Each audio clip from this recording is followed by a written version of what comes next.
So, Paul, I know the topic today we wanted to discuss was job history, credit score, and down payment requirements for anybody interested in purchasing a single family or a multi-family home. It's a question we get all of the time, like, how much do I need to put down? Or sometimes people just avoid it altogether because they feel like they might not have enough. Great topic.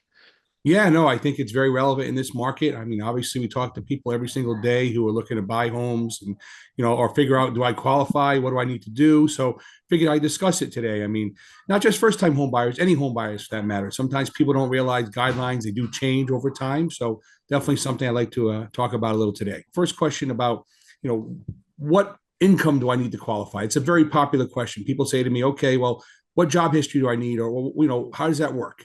So in general, 2 years is kind of line in the sand. Most of the time we say 2 years, meaning your same company or current employer for 2 years or in the same profession. So where it gets a little unique is when someone's first out of college, like first time home buyers. Let's say, for example, you got a school and you got a new job and or you started your profession 4 or 5 months ago. Can we use that income? And the answer is yes, we can, because you were going to school for that profession, so to speak.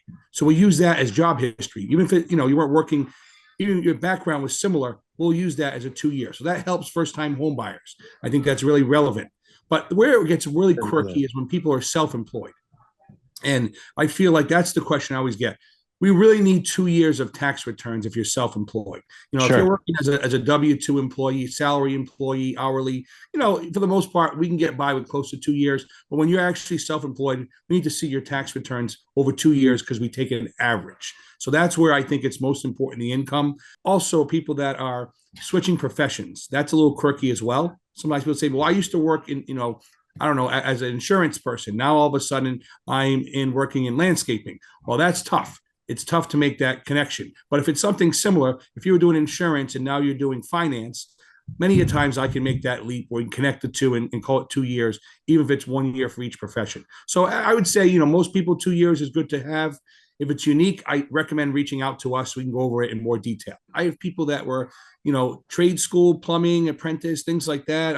Even carpenters. Yeah, as long as it's a school accreditation, even if it's a 1 year program or even a 6 month program for that matter. If we can see some type of certificate or diploma that shows, your skill, or maybe you took a Series 6 and 63 for someone in the finance world, or Series 7, someone's a stockbroker, things like that. We can always use if we can show, a certification or some type of graduation there. What about real estate agents? They go to school for like, they go to school for a few months and, they get their pre-license, they get their license.